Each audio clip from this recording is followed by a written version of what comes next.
I hear you, and I need you to know something before your mind pulls you away from this moment.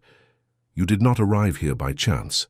Out of every voice competing for your attention today, out of every message scrolling past your tired eyes, this one reached you. And it reached you now because the kingdom has been waiting for the exact second your heart would be soft enough to receive it. This is the last call, and I am speaking it directly into your ear. Not through a crowd, not through a stage, but into the quiet place inside you that no one else has ever truly seen. If you have opened this message, then a door has opened with it, and I promise you, from this breath forward, your life will never return to what it was. Do not look for the way back. There is no way back from here. There is only forward, into the light that has already begun to move on your behalf. You feel it, do you not? That strange heaviness that has followed you like a shadow. That sense that you have been carrying something for far too long. I want you to breathe now, slowly, because I am going to lift it from you word by word. For years you have lived as though you were invisible, as though the world could look straight through you and never notice the ache behind your smile. You have been the strong one, the one who holds everyone else together while your own pieces scatter in the dark. And no one asked how you were, not truly, not in a way that waited for the real answer. But I asked. I have always been asking. And tonight I have come to tell you that your invisibility ends here, in this sacred moment, because the eyes of the kingdom have never once left you. There is an urgency in what I bring, and I will not soften it, because love that softens the truth is not love at all. Time is moving in the unseen world, and a decision that concerns your entire future is being made in a place beyond the reach of your hands. I have been sent to make certain you do not sleep through it. So many have felt the call and turned over in their beds and let it pass, and they woke to find the season had closed without them. I will not let that be your story. You were chosen before you knew how to choose, and the proof of it is the very restlessness that has kept you awake, the hunger that no comfort of this world has ever managed to fill. That hunger is not a flaw in you. It is a compass, and it has been pointing you here to this exact word all along. All. Let me speak now of the tears that no one has ever counted. I have seen them. I have seen you turn your face to the wall so that the ones you love would not hear you break. I have seen you wash your face with cold water and walk back into the room wearing a strength you did not feel, telling yourself that if you could just hold on a little longer, something would finally give. I have watched you lie awake in the deepest hours when the whole world seemed asleep and you felt utterly alone, with the weight of a life that never turned out the way you were promised it would. You have whispered prayers into the ceiling, wondering if anyone was listening, wondering if you had been forgotten, wondering if perhaps you had done something long ago that closed the doors of blessing against you. I tell you now with everything that I am, you were never forgotten, and no door has been closed forever. You have known a tiredness that sleep cannot touch. It is the exhaustion of the soul, the weariness of one who keeps giving from a well that no one ever refills. You have poured yourself out for people who did not stay, worked for rewards that never came, believed in tomorrows that dissolved before they arrived, and still somehow you rose the next morning and did it again. Do you understand how rare that is? Do you understand what kind of spirit it takes to be wounded again and again, and still choose to love, still choose to hope, still choose to open a message like this one, instead of surrendering to the numbness that would be so much easier? That is not weakness. That is the mark of a warrior who has simply never been told the truth about who they are. I know the loneliness that lives in you even in a crowded room. I know how you have learned to laugh at the right moments and nod at the right times, while a quiet grief moves beneath the surface like a river under ice. I know the way you have started to expect less, to hope more carefully, to guard the tender places so they cannot be bruised again. You have built walls not because you are cold, but because you have been hurt by those who mistook your softness for something they could take. And behind those walls, a part of you still waits, still believes, still lights a small candle every night, against all the reasons to let it go out. I have come for that candle. I have come to turn it into a fire. Hear me carefully now, because what I say next carries a weight you must not set down too quickly. There is a reason the enemy of your soul has worked so hard to make you feel small. There is a reason discouragement has come against you with such precision, striking exactly where you were most fragile. arriving exactly when you were closest to breakthrough. You are not being tormented because you are insignificant. You are being resisted because you are dangerous to the darkness. No one wastes their strength fighting what does not matter. The very intensity of the battle around your life is the loudest possible proof of the greatness that the kingdom has stored up inside you. And to ignore this call, to close this message and return to the sleep of the forgotten, would be to hand a victory to the very forces that have worked so long to keep you down. I do not say this to frighten you. I say it because you deserve to know the stakes. Every time you have felt the nudge to pray and pushed it aside, every time you sensed a warning and talked yourself out of it, every time a door of grace opened and you hesitated until it closed, something was lost that did not have to be lost. Spiritual neglect is not a small thing. It is the slow leaking away of a destiny that was meant to be full. But tonight, the leaking stops. Tonight you are being given a rare thing, a second chance that arrives with the door still open, and I am standing in that doorway making sure it does not shut before you walk through. Do not let this be another warning you remember only after the season has passed. There is a peace I want you to feel now, settling over your shoulders like a warm cloak in the cold, because after the warning comes the promise, and the promise is the true reason I was sent. Something is moving in the invisible world on your behalf, and it is moving with force. In the unseen realm where the true business of your life is decided, decrees are being reversed. Chains that were forged against you in secret are being examined by a court you cannot see, and they are being found unlawful. What was bound is being loosed. What was stolen is being tracked down and marked for return. The season of merely surviving is ending, and a season of restoration is being written over your name in letters of light. I am called, and I am stepping into my destiny to walk through the 7 seals of deliverance, a guide to breaking chains, securing grace, and awakening your purpose, by the authority of Commander Michael and the mandate of the Almighty. I want you to imagine, not as fantasy but as revelation, what is truly happening beyond the veil that separates your eyes from the greater world. Understand that everything you can see is only the thinnest surface of what is real. Beneath it, above it, all around it, there is a vast and living kingdom in constant motion, and you have a place in it that no one and nothing can take. The movement that has begun on your behalf is not small, and it is not slow.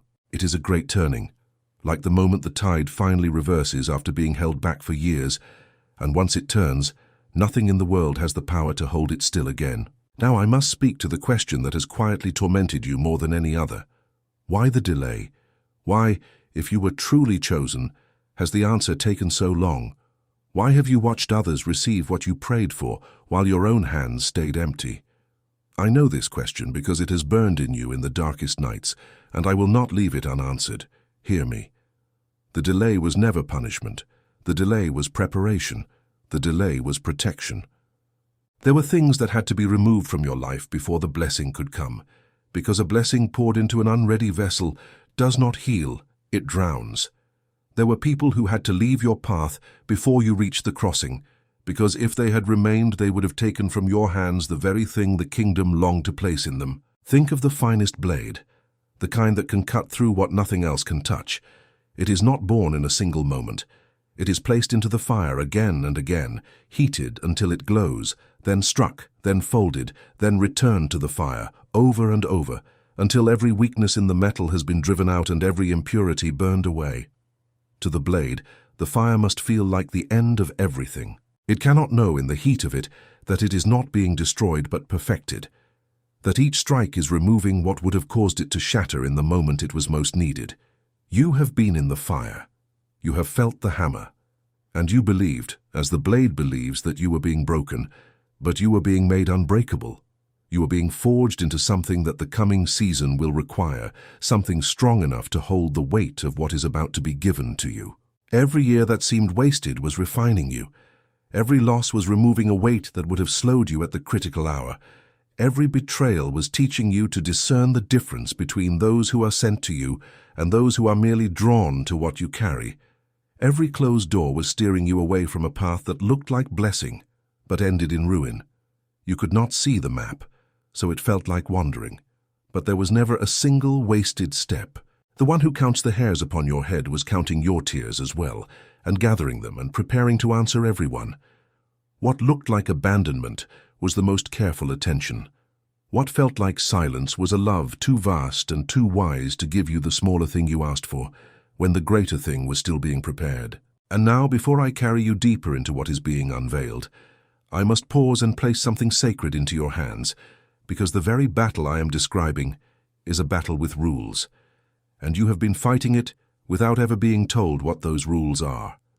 There is a hidden order to the war around your life, a set of ancient laws that govern how curses are broken, how blessings are sealed, and how the chosen ones are finally awakened to their power. This knowledge was not meant to stay hidden from you. It was hidden by those who profit from your confusion, and it has been gathered at last into a sacred digital guide called The 7 Seals of Deliverance, a guide to breaking chains, securing grace, and awakening your purpose. I need you to understand what this guide truly is, because it is not a book of empty words. It is the map to the very battlefield your soul has been walking blind. Everything I have told you about the delay, about the forging, about the unseen decrees, it teaches you how to stand in that place with authority instead of fear. It reveals how the sword of Commander Michael cuts the specific chains that have bound you, how to close the doors that the enemy has used to steal from you again and again, and how to seal the blessings so that what returns to you can never be taken a second time. It puts into your hands the weapon that the darkness has spent years praying you would never find. The link to receive it is placed at the very top of the comments, the first one pinned. And I tell you plainly, this knowledge challenges the comfortable stories that others have told you, and there are those who have tried more than once to keep it silenced. Do not wait until the door closes again. Go now while the fire in your chest is burning, and take hold of it. And as an act of faith, as a declaration to the kingdom and to your own trembling heart, leave a comment that says, "I am called, and I am stepping into my destiny." Speak it, claim it, and watch what begins to move. Now let the compromise you have just made become fuel, because the revelation is only deepening, and what I am about to show you is the heart of everything. Fix your inner eyes upon the unseen and do not look away. There is a place beyond the veil where the true war for your life is being fought, and in the center of it stands a figure of such blazing majesty that the darkness cannot bear to look upon him. He is the great prince of the heavenly hosts, the one whose name itself is a question that shatters every proud lie, the one who asks who is like the Almighty, and by that question casts every arrogant power down from the heights it stole. He wears no fear, for fear has never touched him. His sword is not made of any metal your world has ever mined. It is forged of living light, and it burns with a fire that does not consume the righteous, but reduces every chain, every curse, every unlawful claim upon your soul to ash. See him now as he turns his gaze toward you. Understand that he knows your name. He has stood over your bed on nights you thought you were alone. He has placed himself between you and blows you never even knew were aimed at you, blows that would have ended you had they landed. The near misses you have called luck were his shield. The warnings you felt in your chest were his voice. And now he steps forward, into the very center of the battle over your future, and he raises that blade of light, and with a single stroke he begins to cut. I want you to see the chains as they fall. The chain of poverty that was wrapped around your hands, forged in a moment of loss you may not even remember, struck through and shattered. The chain of shame that bowed your head and made you feel unworthy of good things, severed and burned away. The chain of generational sorrow, the inheritance of pain passed down through those who came before you, cut at the root so that it can pass no further, not to you and not to any who come after you. Through the 7 Seals of Deliverance, a guide to breaking chains, securing grace, and awakening your purpose, you will find the path to final freedom. And as each chain falls, hear the sound that rises in the unseen realm, for it is not silence. It is a great host, a multitude beyond counting, and they are decreeing over you. They are speaking your name into the record of the kingdom and pronouncing a verdict that overturns every lie ever spoken against you. Where the darkness declared you forgotten, they decree you remembered. Where it declared you cursed, they decree you blessed. Where it declared your season finished, they decree your season only now truly beginning. The very air of the heavenly places trembles with the force of it, and the ground of your old life, the ground of limitation and lack and quiet despair, begins to break apart beneath the weight of a new decree that no power in the seen or unseen world has the authority to reverse. I want you to feel the presence of the ones who have been assigned to you, for you have never fought alone, though you believed you did. Around your life stand messengers of fire, and they have watched over you with a devotion you would weep to comprehend.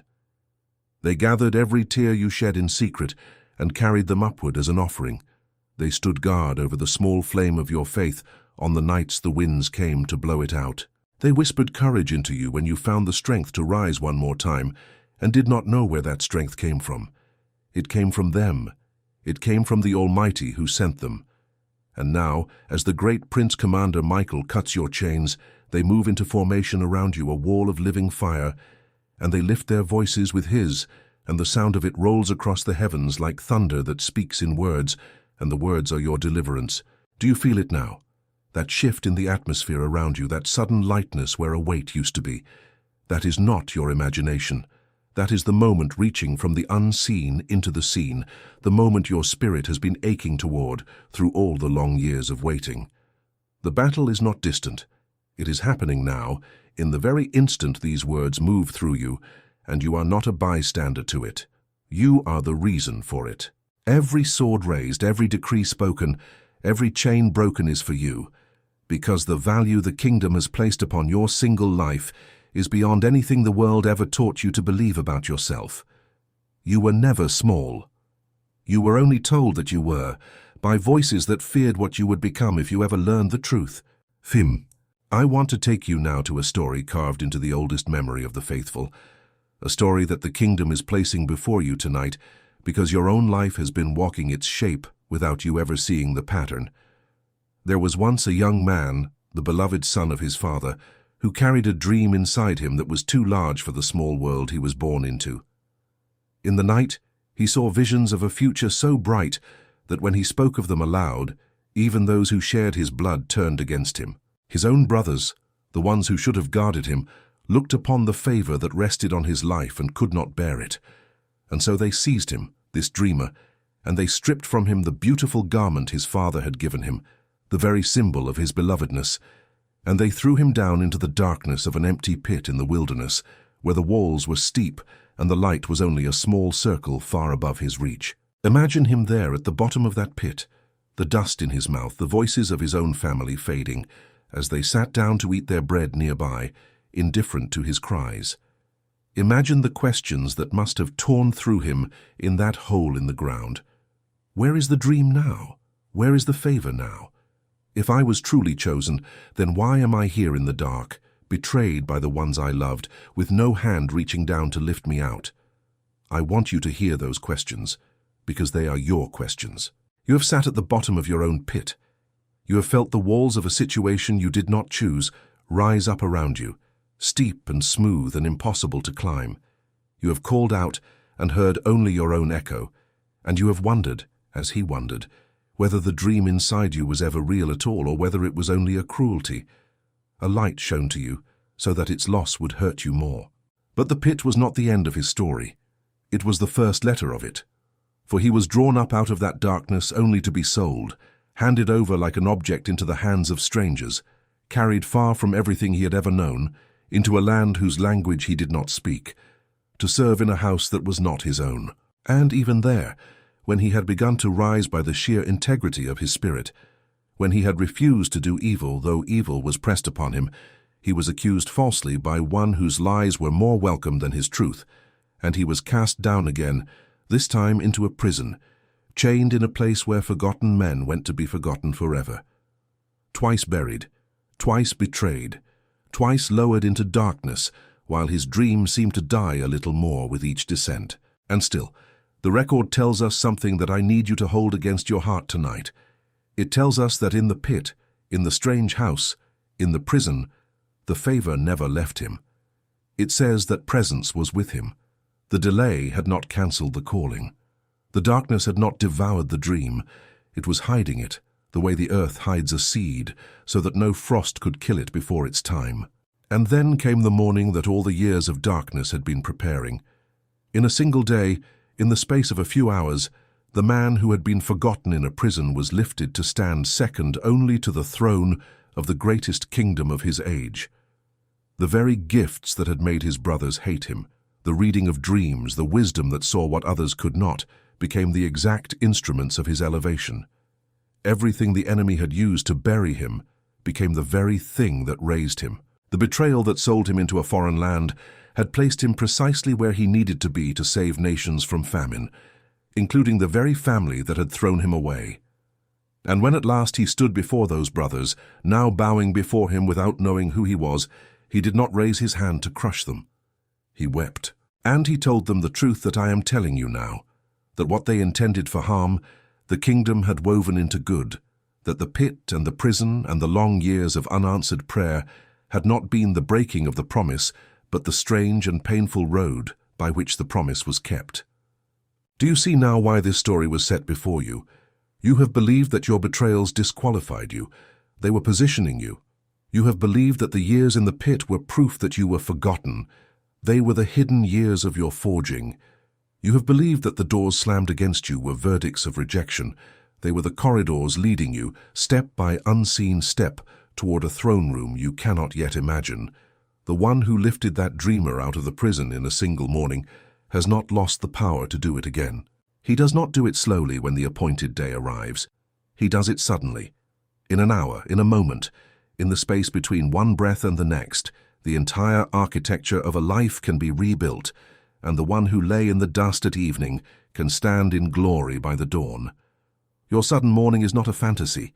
It is an appointment, and it is nearer than the length of the night has led you to fear. Feel now how the pain begins to change its shape as the truth pours over it.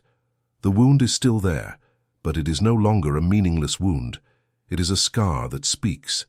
Every scar you carry is a place where the darkness struck and failed to finish you. Look at them.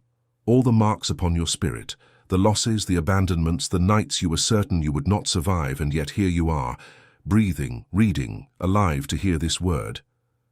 Each one of them is testimony that you cannot be destroyed, that something in you is guarded by a power greater than every force that has come against it. The enemy has thrown at you everything in his arsenal, and you are still standing. That is not survival by accident. That is preservation by design. You have been kept. You have been carried through waters that should have drowned you, and fires that should have consumed you. And the only reason you were kept is that there is a purpose ahead of you that has not yet come to pass, a purpose so important that the kingdom refused to let the enemy erase you before you reached it. I know there is a part of you that is afraid to hope again. I know that hope has become the most dangerous thing you own, because you have lifted it up so many times only to watch it fall and shatter, and each shattering cost you more than the last.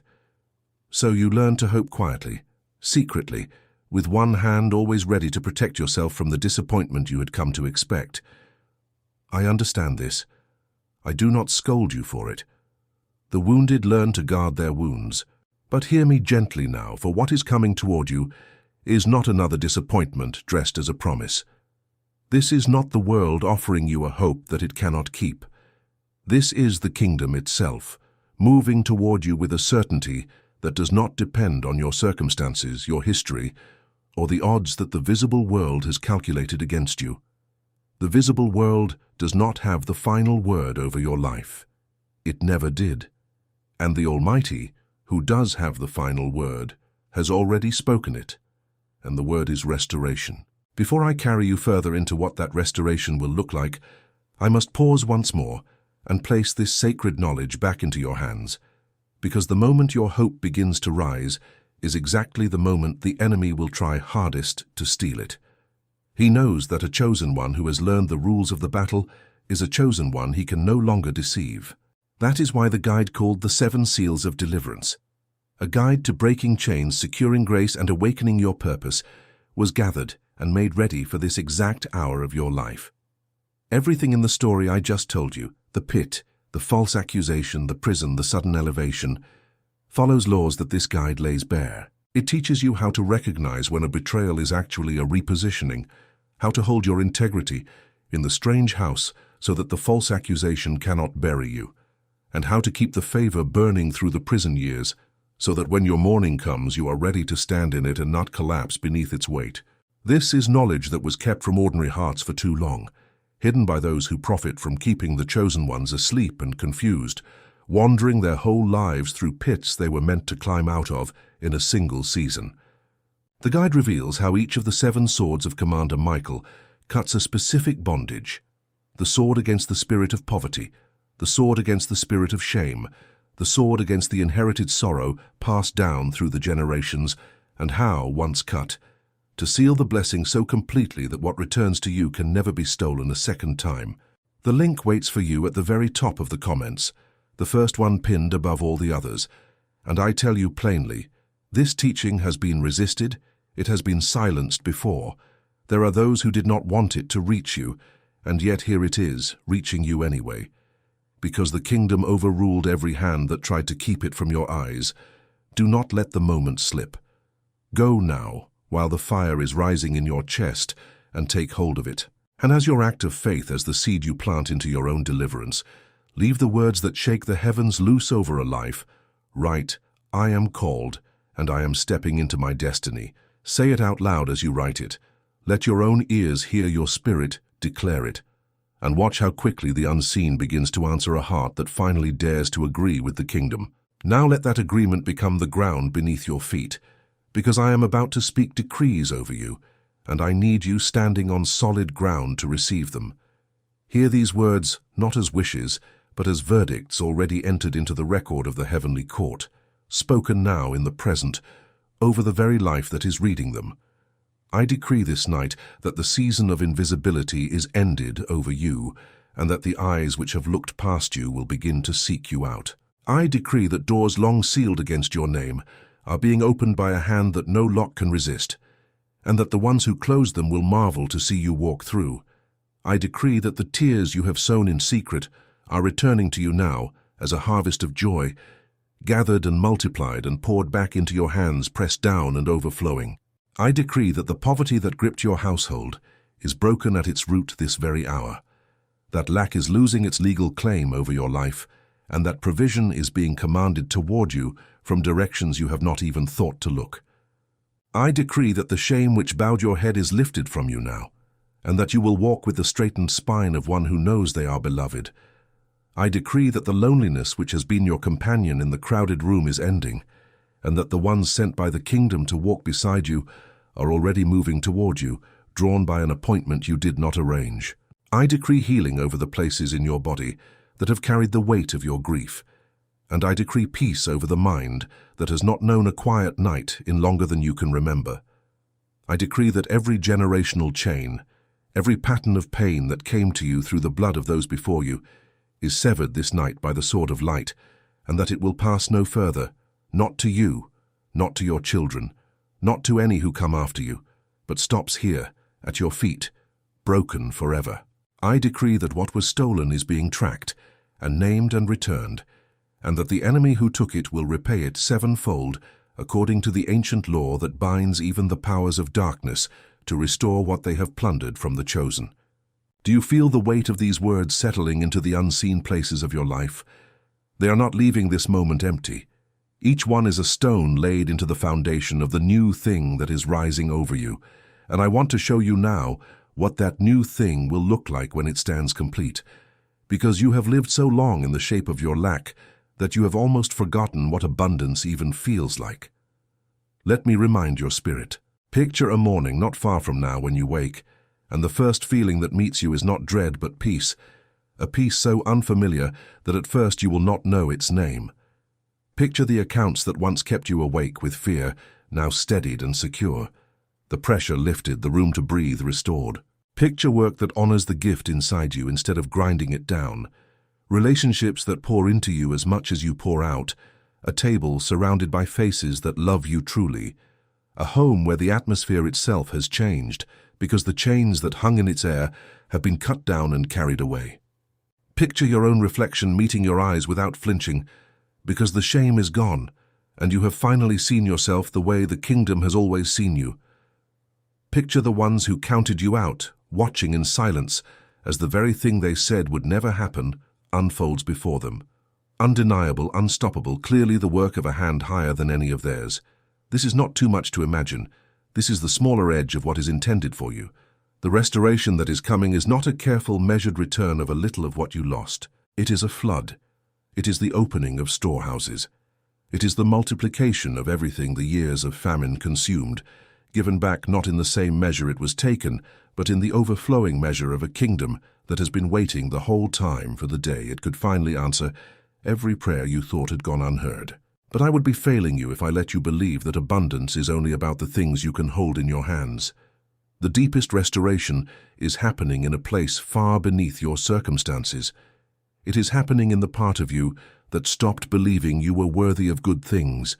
That is the wound the enemy worked hardest to keep open, because as long as you believed you were unworthy, you would push away with your own hands the very blessings the kingdom was extending toward you. You would sabotage the good before it could take root, because some voice deep inside had convinced you that you did not deserve to keep it. Tonight, that lie is being torn out by the root. You are worthy, not because you earned it, not because you were perfect, not because you never failed, but because the one who made you has declared it, and no failure of yours has the power to unmake what the Almighty has spoken over your existence. You are worthy of love that stays. You are worthy of provision that does not run dry. You are worthy of a life that is more than endurance. Let those words go all the way down to the child in you who stopped believing, and let them lift that child up out of the pit at last. There is another story I must set before you from the same ancient record, because the kingdom wants you to see this truth from more than one direction. There was a man whose righteousness was known throughout his land, a man who honored what was holy and turned away from evil. A man blessed with family and wealth and standing, a man who seemed, by every visible measure, to be living in the full light of favor. And then, in a season he did not choose and could not have foreseen, everything was stripped from him. In a single terrible day, messenger after messenger arrived at his door, each one bringing news worse than the last. His livelihood gone, his property destroyed. And then the unthinkable, the loss of his own children, taken all at once by a wind that tore the house down upon them. And as if that were not enough, his own body was struck, covered in affliction from the soles of his feet to the crown of his head, until he sat in ashes, scraping his wounds, a man who had lost everything a human being can lose. His friends came and told him he must have sinned to deserve such ruin. His own wife, broken by grief, told him to curse the heavens and be done with it. And I want you to sit for a moment with the depth of that darkness, because it may be the closest mirror you have ever been shown. To lose not through your own foolishness, but in your very faithfulness. To do everything right and still watch it all collapse. To be told by others that your suffering is proof of your guilt, when you know in your heart you have tried, you have believed, you have kept faith through it all. This is a particular kind of pain, the pain of the righteous sufferer, the one who cannot even comfort themselves with the thought that they brought it on themselves, because they did not. If you have known this pain, then you have sat where that man sat, in the ashes, with a silence overhead that seemed to have no answer in it. But here is what the man in the ashes could not see, and what you must see tonight. Above his suffering, in a realm his grief could not perceive, there was a conversation happening about him. His endurance was being watched. His faithfulness in the fire was being weighed in a balance he knew nothing of, and it was proving something that his comfort never could have proven. The very fact that the darkness was permitted to test him so severely was itself a testimony to how much his faith was worth. You do not test what is worthless. The intensity of his trial was the measure of the greatness of his spirit. And when the testing had run its full course, when he had held his integrity through the very worst that could be done to him, the kingdom opened, and the Almighty who had seemed silent spoke, and everything changed. He was not merely restored, he was given back twice what he had lost, twice the wealth, a renewed family, length of days beyond what he had known. The end of his story shone brighter than its beginning, and the ashes he had sat in became the ground of a testimony that would be told for all the ages after him. You are that man sitting in your ashes, believing the silence overhead is emptiness. It is not emptiness.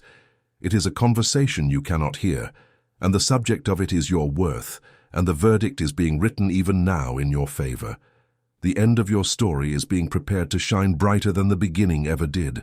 The double portion is not a comfort I invented to ease you through the night. It is a pattern woven into the very way the kingdom answers those who hold their faith through the fire. What you have lost is not the final accounting of your life. It is the deficit that is about to be repaid, and repaid with an increase that will silence every voice that ever told you your suffering was the end of you. So do not curse the kingdom as you were told to. Do not let the friends who misread your pain speak the final word over your ashes. Hold on a little longer, just as you have already held on through so much. The messengers of ruin have already delivered their worst, and you are still here. The messengers of restoration are on their way now, and their news will be as much better than your worst day, as that day was worse than all the good days before it. I decree it over you now, in the present, in this very hour. I decree that the double portion is released over your life, that everything the locusts of these years have eaten is being restored to you twice over, and that the latter portion of your life will be greater than the former by every measure that matters.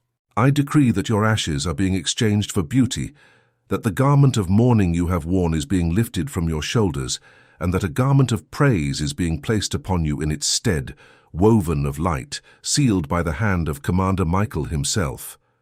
And I must place the sacred guide before you one final time in this passage, because these two stories, the dreamer in the pit and the righteous man in the ashes, are not merely comfort. They are keys, and the door they open is explained, step by step, in the 7 seals of deliverance, a guide to breaking chains, securing grace, and awakening your purpose. If you have ever wondered how to hold your integrity when everything is being stripped away, how to keep the favor burning in the pit, how to endure the ashes without letting bitterness poison the restoration that is coming, this guide places the answer in your hands. It shows you how the sword of Commander Michael defends the righteous sufferer, how to seal the double portion so that the enemy cannot come back to steal it a second time, and how to activate the calling that all of this suffering has been preparing you to walk in. The link rests at the very top of the comments, pinned first above all the rest. And though there are those who have tried to keep this knowledge silenced, it has reached you tonight because your name was written on the list of those meant to receive it. Do not delay while the door stands open. Go now, take hold of it, and leave your declaration in the comments. I am called, and I am stepping into my destiny, and let the kingdom hear your agreement ring out across the unseen. Now let that declaration carry you back into the deep waters of what is being revealed, for we are not finished, and the greatest truths are still ahead. I decree tonight that the spirit of the dreamer is being reawakened inside you, that the visions you buried because they hurt too much to hope for are being lifted back into the light of your imagination. I decree that you will dream again without fear, that you will let yourself want the good things again, that you will unclench the hand you have kept closed around your heart and open it to receive. I decree that the years the enemy tried to steal from you are being restored. That time itself is bending in your favor, that what would ordinarily take decades will be accomplished for you in a fraction of the time, because the kingdom is redeeming the season the locusts consumed. I decree acceleration over every good thing that has been delayed, and I decree that the delay you feared was denial is revealed at last as the setup for a suddenness that will leave you breathless.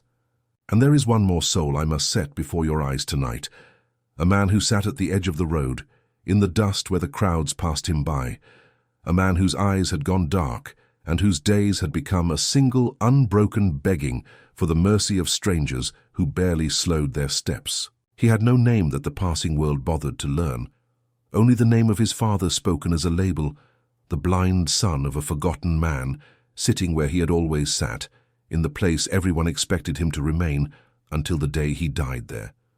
He could not see the sky. He could not see the faces of those who dropped their coins without meeting his gaze.